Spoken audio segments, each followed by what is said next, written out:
રાજ્યમાં analogue paneer, cheese અને બટરના ઉત્પાદન, વેચાણ કે પરિવહન પર આજથી પ્રતિબંધ. છત્તીસગઢ, મહારાષ્ટ્ર બાદ ગુજરાત ત્રીજું રાજ્ય. અમદાવાદ, સુરત, વડોદરા અને જામનગર સહિતના સ્થળોએ આરોગ્ય વિભાગની તપાસ ચાલુ. આરોગ્ય મંત્રીએ કડક કાર્યવાહીના આપ્યા આદેશ.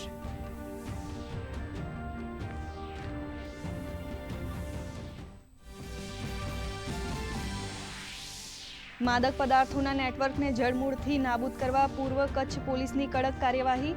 સફેમા હેઠળ મિલકત જપ્ત કરવાના કેસમાં કુખ્યાત આરોપી પિન્ટુ યાદવની 22 લાખથી વધુ રકમની સંપત્તિ કરી જપ્ત.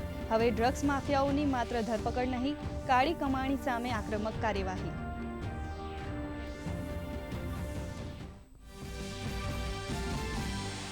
પંચાયતી રાજ વ્યવસ્થામાં નાણાકીય ગેરરીતિઓ સામે લાગશે લગામ. પંચાયતોમાં ઓડિટ દરમિયાન આવતી ગંભીર ગેરરીતિઓ સામે કાર્યવાહીમાં વિલંબ નિવારવા એક્ઝિટ કોન્ફરન્સ ફરજિયાત. ડીડીઓને આક્ષેપિત અધિકારી કર્મચારી વિરુદ્ધ તાત્કાલિક પગલાં ભરવામાં રહેશે સરળતા.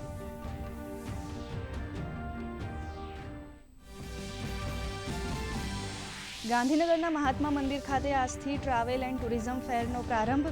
8 ઓગસ્ટ સુધી યોજાનારા ફેરમાં 900થી વધુ એક્ઝિબિટર્સ અને વિવિધ રાજ્યોના પ્રવાસન વિભાગો સહભાગી. આ ફેર દેશભરના પ્રવાસન સ્થળોને પ્રોત્સાહન આપવા તેમજ વ્યવસાયિક સહભાગિતા વધારવાનું મજબૂત માધ્યમ.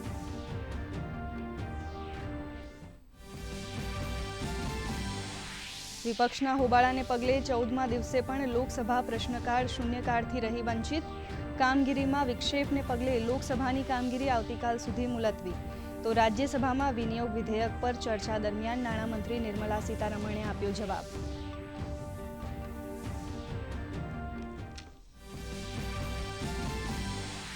નીટ યુજી પેપર લીક કેસમાં સુપ્રીમ કોર્ટનું કડક વલણ.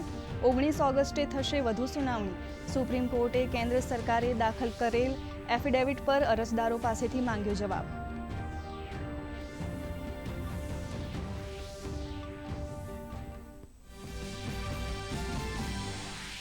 રાજ્યમાં ફરી જામશે વરસાદી માહોલ. આજે વડોદરા, છોટાઉદેપુર સહિત દક્ષિણ ગુજરાતમાં હળવા વરસાદી ઝાપટાની શક્યતા.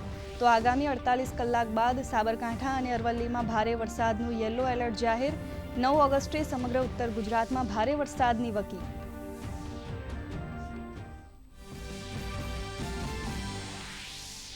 પર્યાવરણ જતનના સંદેશ સાથે રાજકોટ મનપાની અનોખી પહેલ. માત્ર ₹500ના નજીવા દરે મળશે 1 ફૂટ ગણપતિની માટીની મૂર્તિ. સમગ્ર શહેરમાં 10,000 માટીની મૂર્તિનું વિતરણ કરવાનો લક્ષ્યાંક. સ્વનિર્ભર શાળા મંડળ અને રાજકોટ મ્યુનિસિપલ કોર્પોરેશનનો સંયુક્ત પ્રયાસ.